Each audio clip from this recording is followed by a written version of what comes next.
corners of the globe. Consumerism is the core driver between modern society.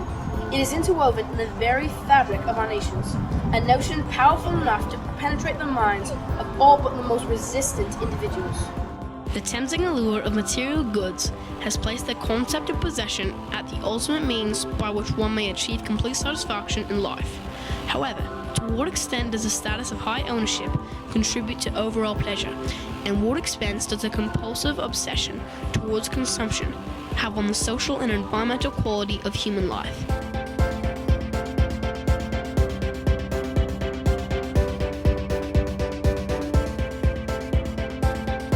What's the problem? All it is buying stuff, right? Wrong. When one looks at the effects of consumerism, there are many things that must be taken into account, such as the entire life cycle of a product and the effects at each stage. For merchandise to be made, it must start with raw materials. The processes used to obtain these raw materials has an increasingly negative effect on the environment, as processes like mining and logging are increasing due to higher needs. More and more ecosystems are being constantly destroyed. When it comes to making these raw materials into merchandise, the environmental issues just get bigger and bigger. First, there's transporting raw materials to factories. This is usually done by larger freighters, jet planes, trucks, or trains. Each of these transport methods are some of the top emitters of greenhouse gas emissions, as each of them burn fuels to run. Secondly, there is the physical action of producing these products for factories. This uses large amounts of energy and also creates vast amounts of waste products.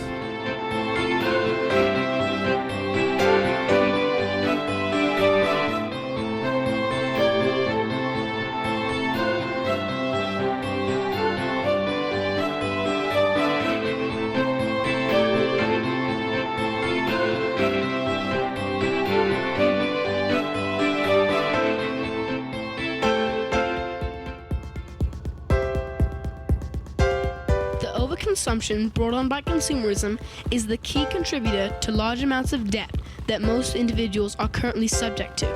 It is from spending more money than we have that causes debt to begin to build up. But as debt begins to stack up, people start to feel depressed. So from this they resort back to consumerism for fake happiness that is said to exist in the purchasing of more and more.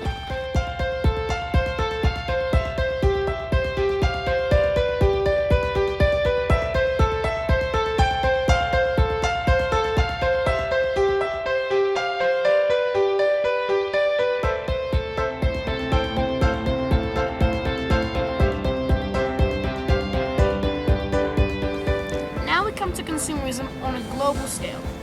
When looked at this way, one sees that consumerism is really only an issue in affluent first world countries, for the reason that it is only in these countries that people have the money to be consumers.